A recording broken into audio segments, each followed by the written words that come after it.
guys, welcome to the latest edition of Canna We Talk Now podcast. And this is a little follow-up to what we did with what I introduced with Ben Stevens a couple of podcasts ago. You can check it out on I'll put a link down below. And but we were speaking about doing a run around the bloc to see what's happening in the bloc. The bloc being the EU, the bloc of the European Union. And within those 27 countries, there are all sorts of kind of manifestations of different manifestations of what people are hoping how the laws are going to liberalize in their particular region. So today I've got a brilliant guest, and she is so qualified. And this lady is a scientist, and her name is Karen Mamo. I'm going to read an introduction a little bit from Malta. And she holds a Master of Science and Master of Arts, Master of Arts in Conflict Resolution, something very dear to my heart. I'm an Irishman, and we're very conflict resolution is something we feel very proud of, our Good Friday Agreement and all of that. And but also in 2023, you obtained an MSc in addiction studies. She currently works as a manager for health harm reduction and policy with the Authority for the Responsible Use of Cannabis. For the past 10 years, Karen has been promoting a holistic harm reduction approach for PWUD in Malta and remains committed to the advocate for human rights-based drugs policy reform and regulation. So, wow. Couldn't have a more wonderful guest to introduce us to what's happening in Malta. Karen, welcome to my humble podcast. Thank you, Stephen, a lot for this lovely introduction. It's a pleasure to be here and to have the opportunity to speak with your followers about our experience of drug policy reform. It's fantastic because, as we were talking off camera before, we're both islands, small islands in this huge bloc of 500 million people that is the EU, 27 countries. So we're two tiny little corners of the EU, but Malta has gone ahead and done amazing things. So we're going to hear about it today from you. So exactly, give me some background for where the Maltese legalization, how did it come about in the beginning? Okay. So I think it's important to start off from this important phrase that Malta has not legalized cannabis, but it has only partially decriminalized. And I will explain why I'm saying this at the very beginning, because obviously when the news broke out, international media was interpreting as a legalization. And in reality, Maltese legislation included a number of amendments to the Dangerous Drugs Ordinance, which is the big law, I call it like that. I think it's equivalent to your Drugs Misuse Act. And yeah, we're all kind of in the shadow of our colonial masters from before. Exactly. In fact, this Dangerous Drugs Ordinance dates back to 1935 or 39, if I'm not mistaken. So exactly, it came about during colonial times. And in 2015 and 2021, there were a number of amendments which shifted not only how policy views people who use drugs, but also in a way directly impacting realities related to criminalization and people being picked up by the police. So in 2021 is the news that broke out that Malta legalized, but in reality it was expanding and redefining what happened in 2015. So let's move step by step. In 2015, Malta had a legal act, a Drug Dependence Treatment Not Imprisonment Act. Already the title shows that there's a shift from assuming that all drug use amounts to criminal consequences, and in this case, the creation of a justice commissioner and the depenalisation of small amounts of drugs was introduced as a way to protect people from the negative consequences of criminalization and particularly lengthy court cases. In Malta, we had, for example, a famous case of a Welsh person who was arrested for cultivating cannabis and who was sentenced for 10 years. So Maltese laws were very harsh and continue in a way to be harsh because the Dangerous Drugs Ordinance law is still there, but the number of amendments in a way are trying to protect people from these criminal consequences. So in 2015, a person found in possession with, for example, 3.5 grams of cannabis or 2 ecstasy pills or 2 grams of cocaine, instead of being diverted to court, the police confiscated the drug, still had the right to arrest the person, but the person appeared in front of a commissioner for justice and received a fine. And this commissioner of justice comes from a social and health background, so the person is meeting someone not from a criminal background, but someone from a health perspective. This law in 2015 was modeled on the decriminalized model in Portugal, which that one dates back to the early 2000s. And the idea was, again, as I mentioned, that not possession is immediately considered as a criminal offense. So thanks to that law, we were seeing already in around the early 2000s a decrease of people being arraigned for drug-related offenses, because mostly in previous years, the majority of cases were always related to possession and to very simple minor, let's call them infringements, for example, cultivating a few couple of plants. And so in 2021, we see that in a way it is extending that legal framework when it comes only to cannabis. And why? Because although a large number of people were being spared criminal consequences, we still had a problem with the fact that 3.5 grams is too low as a threshold, and people continued to access cannabis, which potentially was synthetic, which was maybe not cultivated and stored properly, and we were still leaving people at the mercy of criminal organizations controlling the monopoly of cannabis. So from 2015 to 2021, we already saw some benefits from depenalizing small amounts, and therefore people receive a fine. But in 2021, there were further amendments reflecting more the community, in the sense that the allowance of being in possession 7 grams with no consequences is more reflective of maybe a person's consumption levels for the day. Doesn't mean that the person will consume 7 grams or that the government is encouraging people to consume 7 grams. It is just a way to further protect people from criminal consequences. Can I interrupt there, Karen, so we have a lot of issues about the redirection kind of models. So while things are ostensibly decriminalized, but are they redirecting people to programs? You know, it's like people are almost guilty by default. Well, the fact that there was a fine, it is like they're still guilty. That's why I immediately started off by saying cannabis is not legalized in Malta. So practically, we have a mix of depenalization, decriminalization, regulation, and criminalization. And I will explain a little bit. So under decriminalized, whereby there are no legal or administrative consequences unless there's trafficking involved, are that you can possess up to 7 grams in public, you can cultivate up to 4 plants per household, and you can possess up to 50 grams at home.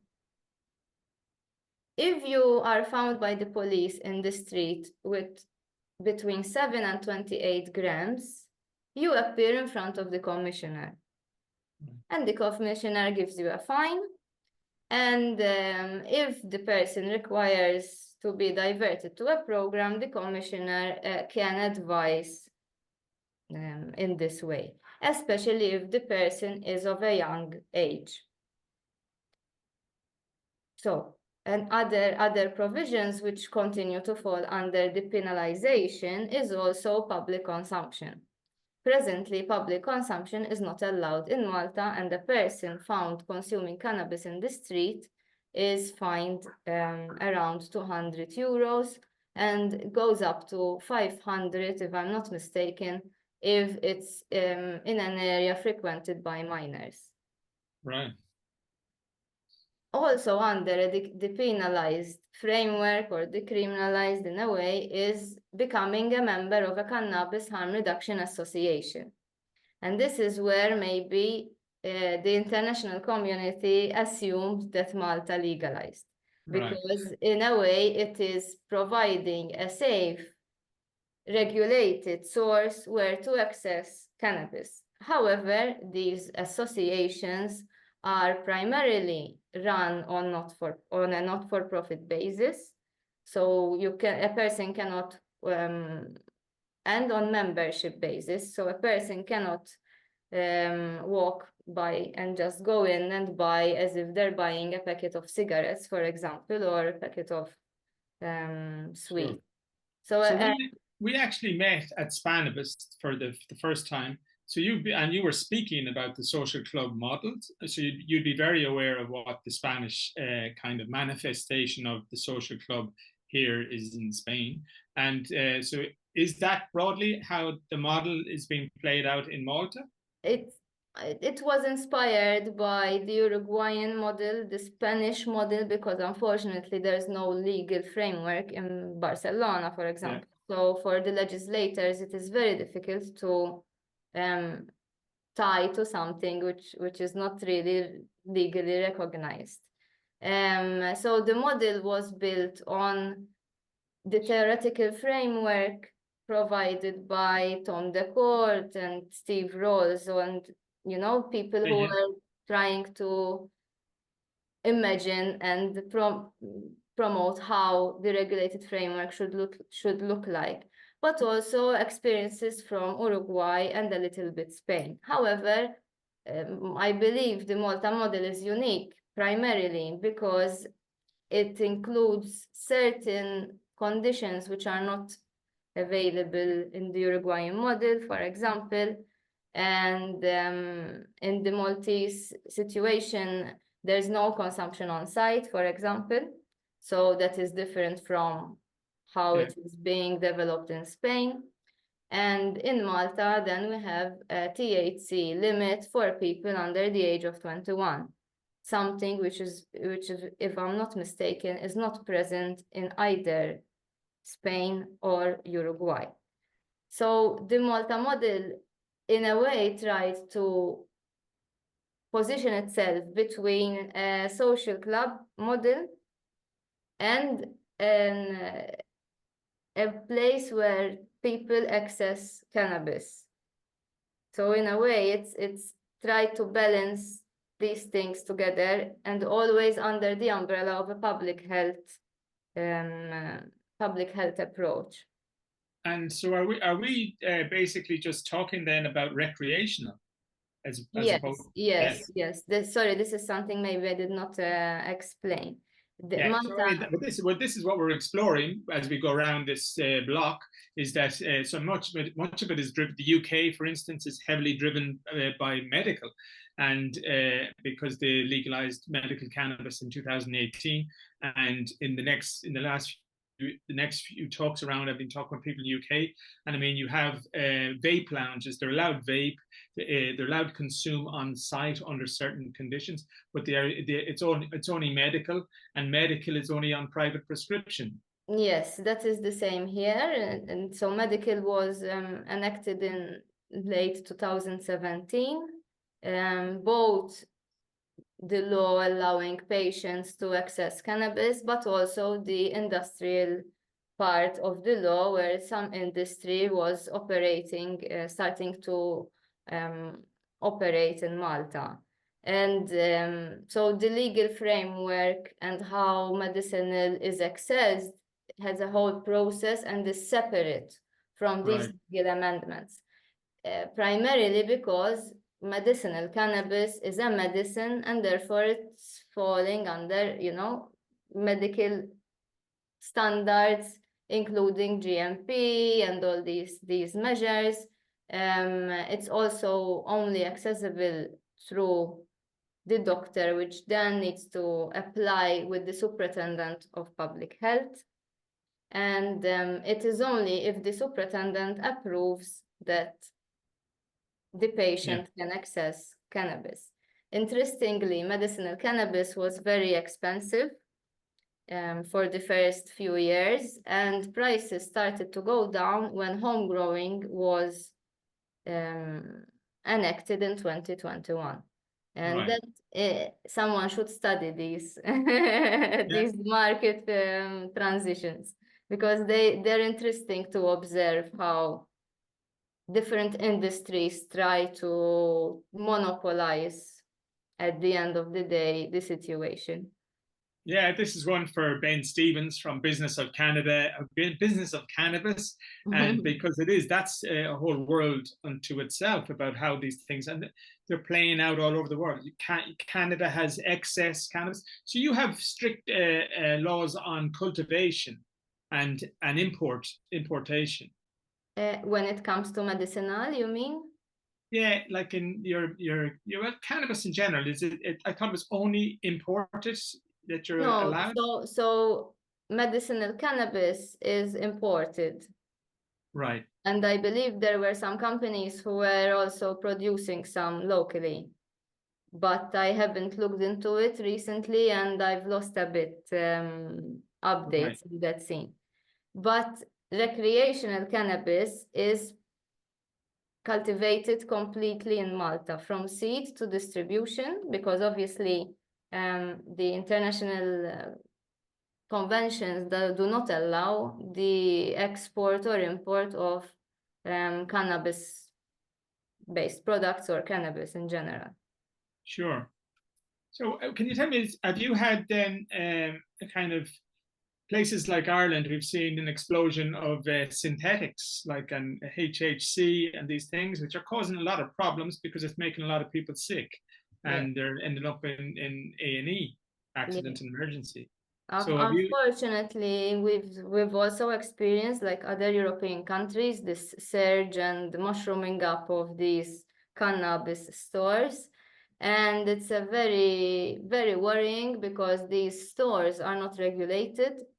Technically, they do not fall under the authority, for example, of the responsible use of cannabis because they are commercial, and the authority is only tasked with managing and licensing non-commercial spaces cultivating cannabis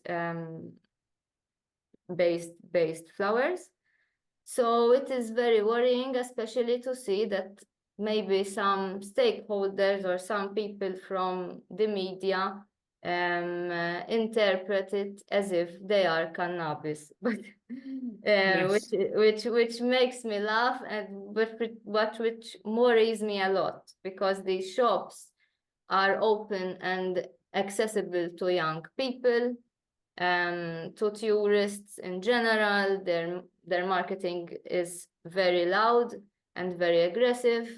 No one really knows what these products are, especially when one looks at the report by the EUDA back in 2022. I believe there was a report where they did some lab testing on these products, and they found chemicals which were not listed on the ingredients. Most of these products have not safe for human consumption on them. And I'm like, if you have a cookie, why is it not safe for human consumption? So what are you going to do with it?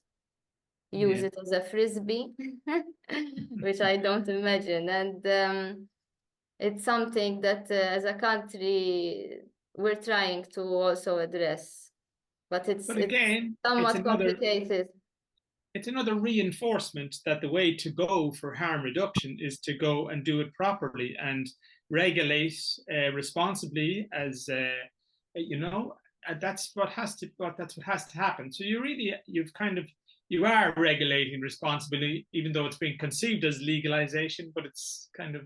Yes, I believe Malta is moving in a very slow but continuous momentum. So these associations, sometimes we're being criticized that we're going too slowly because the law was enacted in 2021 and people assumed that on January 2022 they would access cannabis, but it's when you look at how authorities are built, how everything, things take time. So I'm very proud to say that in January 2023, the first cannabis association started distributing cannabis to members.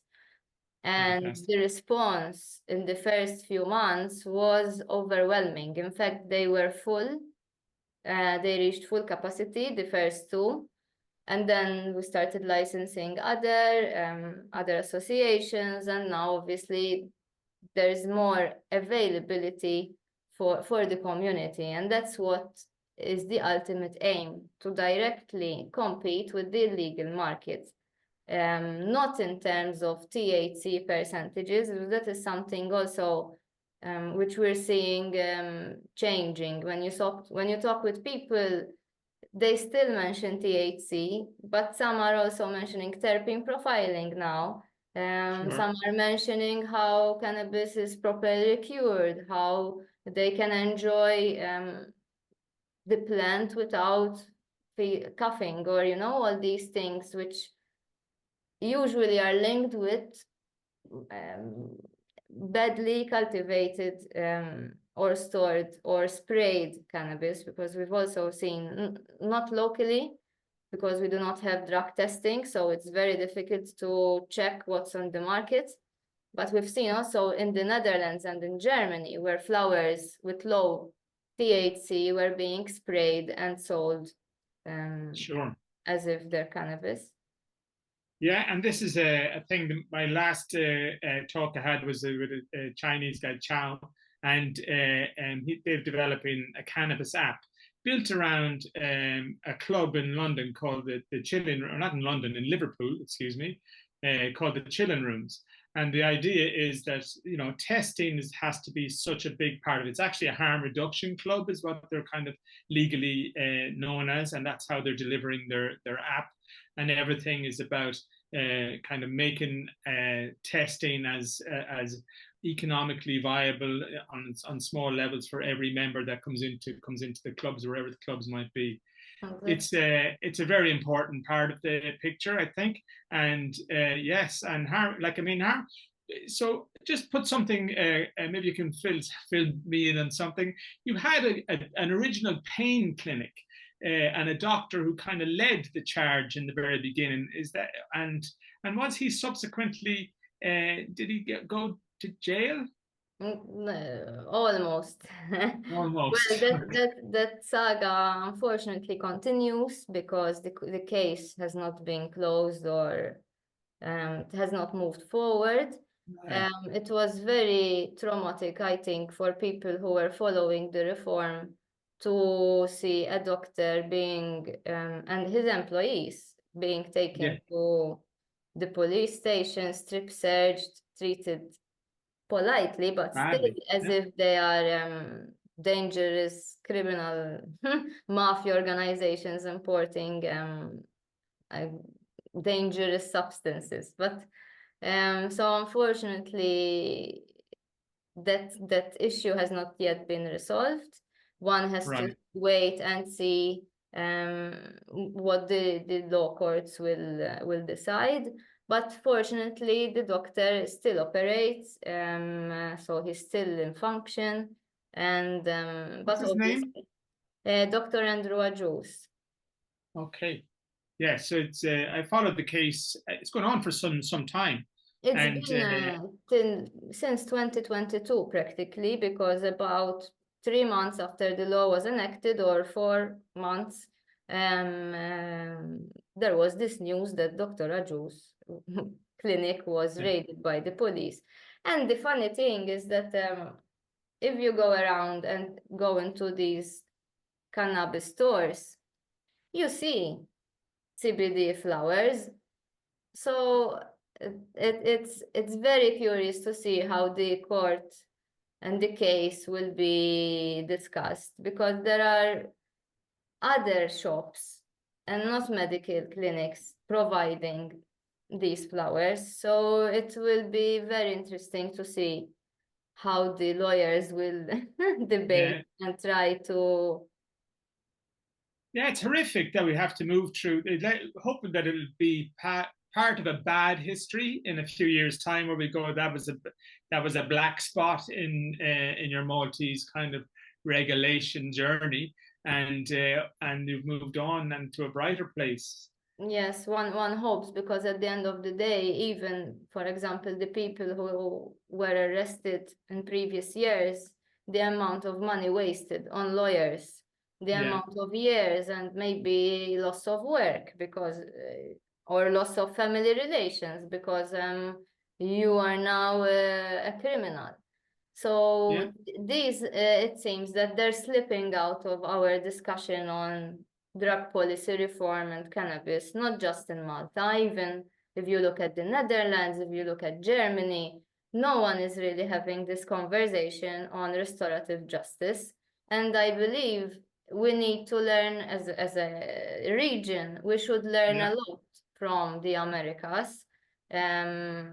Okay, certain issues when it comes to commercialization, no, but when it comes to restorative justice and social equity in these newly formed way, how to, in this case, address cannabis, is very important, because if we don't, we are repeating, in a way, the injustices of the past. It's just, instead of being blue, it's now green. But it's important to consider how the unintended negative consequences of prohibition continue to negatively impact certain people, and how we can, as a society, work together to restore these negative outcomes. So let's, using that as a segue into, so in the general movement of the world at the moment, we're in this kind of year of elections that's kind of happened all over the world. And I don't know what the situation is. Did you have an election in Malta? Or were you election? Did you have an election? We just had the local council and the MEP election. Right. Anyway, so they're and we're kind of staring down the barrel of one in Ireland very soon, which is really in Ireland, it's a kind of horrific thing. We just moved from electoral cycle to electoral cycle, and every now and again we have a kind of we have something that appeases the politicians who they create a citizens' assembly and they write a 35-page report. I don't know why every single report comes to 35 pages, it seems, but it goes on and on. To justify the length. Yeah, but it's always 35 pages. I don't know why, even if it's health committee on disability or whatever it is, it's always 35. The magic number. Yeah, and well, I don't know if they have maybe AI is now writing the reports, highly likely. But the point is that it moves from in Ireland. Ireland has we have a lot of kind of barriers, and one of the big barriers is the fact that we politically. Our politicians have no. First of all, I don't believe they have any moral courage for anybody to make a big decision, like Karl Lauterbach back in Germany or something like that. And even though we have critical problems with crime and all these things and we need to take the power away from drug gangs, but on it goes, and we are criminalizing people all the time. Our police believe that, oh, the systems work when they turn up in these committees and different things. Oh, no, the system's working, and you're criminalizing thousands and thousands of people every year. Our jails can't cope with the amount of people. It's the same thing played out, all like it has been all through the drug world for years and years. So it's so Ireland is in a kind of dark place continuously, but we're always filled with hope that we can change. We're looking to the likes of Malta, and that's the reason kind of for the call, is to give my Irish kind of viewers a little bit of hope that maybe we can do a Malta and find a way out of this darkness. How do you? But so to move away from that, so we're looking at maybe what's the big hopes globally as you see it? Is it the US election? Are we hoping for rescheduling there, or? I think being from a small island, sometimes it hurts when we are compared to large countries, or we look at, because the situation in Canada, for example, is very different from the situation in Malta. So I think instead of looking what America will do, which will still define what's going to happen in the next years, it's better to look at similar countries with similar situations. So in this case, for example, Malta can also look at Luxembourg, and Yes. we're each other looking at each other. And interestingly, Germany came out with this huge project which had to be scaled down and looked at a smaller country. So I think it's better to look at experiences which are related to size in this case. And from an Irish perspective, I was reading a little bit. It's very sad to observe that all those thousands of people continue to be traumatized by being stopped and searched by the police. And more than London. We stop and search more people than London. London, there's only I don't know, 5.5 million people living in Ireland. There's 12 million people in London alone, and we stop and search more people in Ireland than we do in London. And in reality, this is not just Malta's experience, but also if you look at the UN Commissioner for Human Rights, the UN Special Rapporteur for Health, they have been calling for a change in the law since early 2010. And their idea is not to liberalize, obviously, or commercialize drug use, but to make sure that our policies prioritize human rights before criminal-based reactions for personal drug use. So the idea of introducing a regulated framework has also been recently acknowledged as an important tool, further protecting society and people who use drugs from these negative consequences. So I believe that more than going for huge titles of will Ireland legalize cannabis, I think the question will be, should we protect citizens from a public health perspective and from a criminal perspective? And I think the criminal one is so valid. And it's like Karl Lauterbach, that was his thing. Take the money away out of the drug gangs. Our drug gangs are out of control in Ireland. And it's about the intimidation. It's about creating debt within families. And they're always in a social certain demographic, you know, in parts of Dublin or whatever. That's where it's really happening in different estates. Exactly. And this is so predictable. And the police have more time and more resources to dedicate to more serious crime than being, in a way, wasted running around children, because adults usually consume indoors, and it is mostly young people who are in parks and are mostly easily picked up. I mean, and it's so obvious. Sometimes it's so obvious. I mean, we had a festival last week in Ireland, Electric Picnic, which would be our kind of Glastonbury, and literally there would have been like health, like there would have been tents there, like, and harm reduction tents, stuff like that, and amnesty bins, where the police come out very quickly with, no, it's illegal. There's no such thing as an amnesty bin, and expect the drug detection unit. And it's like, this is the preamble every year, an annual preamble to what will happen in the next weeks. So there will have been hundreds of people will have been stopped and searched at that festival, and they are now being processed, and they will end up in Naas courthouse in 2 or 3 weeks' time. Wow. So they've got all the stress that goes with that. They're living a nightmare right now as we're speaking, and because that court case is hanging over them, and then their lives could be destroyed. They're only young. They're inherently young because they're at a rock festival, you know, and it's a shocking human rights violation. Is you can only see it that way. And also, unfortunately, continues to place you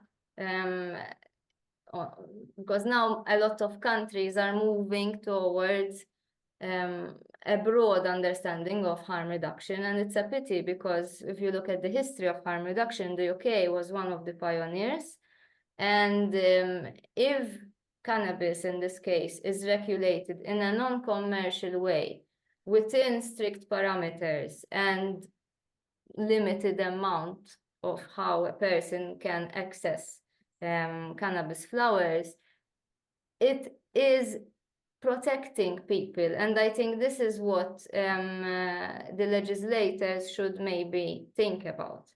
At the end of the day, politics is there for the people and also to protect people from harms. It could be, you know, criminal organizations or other issues related to contaminated cannabis. And if these associations or social clubs, call them as you wish, are provided with the right tools, they have the potential to improve behavior.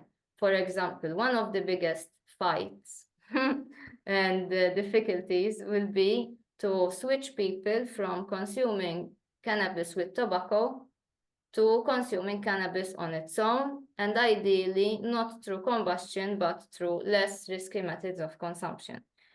When countries manage to shift this behavior, I believe we should celebrate it as a national as a national day. Because why combust when you can convect, Karen, you know? Because so these associations have the potential to not only provide a quality tested product with a label which is correct and with some educational material, it's providing also a space where to be comfortable to speak with like-minded people. Absolutely. That is something which wasn't existent in Malta and which the law helped to change, especially home growing. People were never talking about their home growing because it was amounting to trafficking if found by the police. So these legal amendments left cannabis as a narcotic drug, if you want to call it like that, but introduced little allowances, if you would like to call them, to not encourage use, but to recognize that cannabis is the most used illicit drug. Almost now cocaine is almost, but cannabis remains at the top, and it is only providing a way how people access it in a less risky environment. And something which I did not mention is that in Malta, associations, members can become a member only of one association at a time, and they have a right to vote. So the association needs to organize an annual general meeting. Members are invited to participate in decision making, and this is something unique.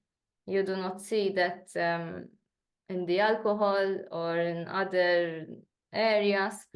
And that is also something members are appreciating in a way. Some are not interested, okay, it's normal, but some are interested that they're finding a new community. especially people in their 40s, 50s, and older. We were surprised to see that people in their 60s are also reaching out to these associations. It can have it's very multifaceted. And I've had another call on here before with a guy called Alan Richardson, and he's running in Ballyclare in Northern Ireland, which would be, and he's of the same kind of vintage of me. I lived through the entire troubles of Northern Ireland, which is, you wouldn't believe it, but I'm 52, you know, but I lived right through and I only lived 30 kilometers from the border.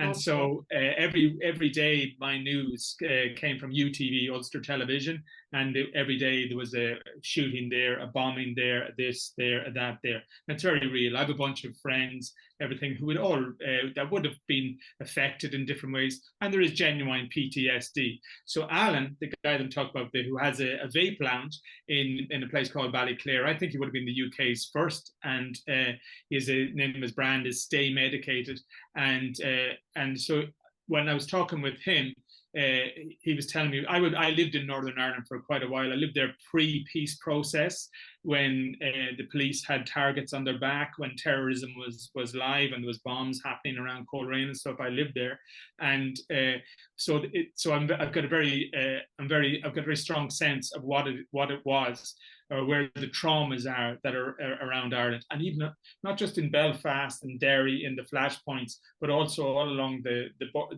border, what we call bandit country, Armagh, Monaghan, all this kind of area. So those areas are kind of full of trauma. So what Alan would tell you is that the guys that are going into his club, they love it, you know, and they're there, and they're from both sides of the coin, nationalist and loyalist, and they're in there chatting over a bong, and you know, and there's no animosity, and it's just it's a lovely atmosphere, and that is so that's conflict resolution in effect, happening over a bong in Ballyclare in Northern Ireland. A big shout out to Alan, because it's a wonderful thing that he's running.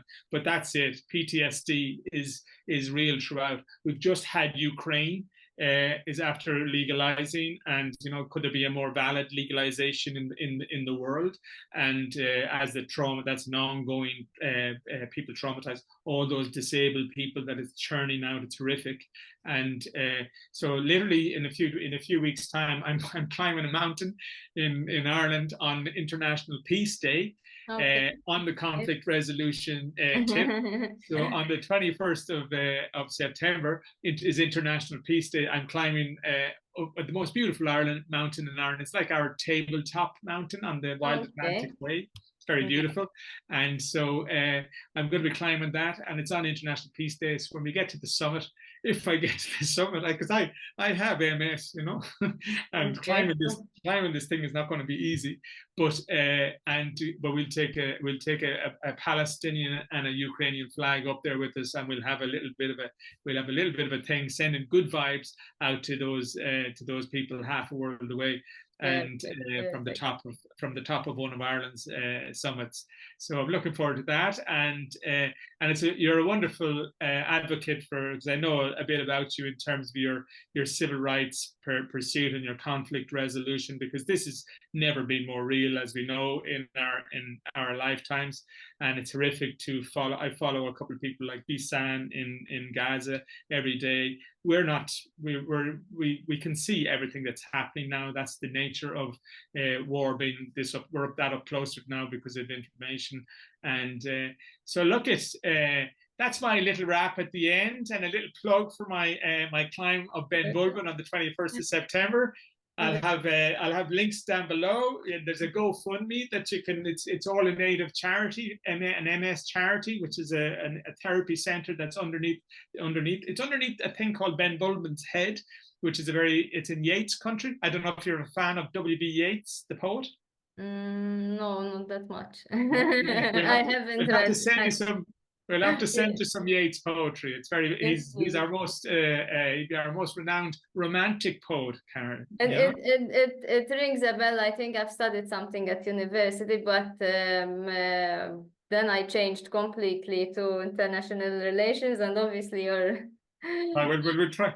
We'll try your and bring it. poetry goes into Yeah, that place. bring a bit of romance back, romance back in a bit of poetry. But it's a beautiful part of Ireland, and so I'm very much looking forward to doing that.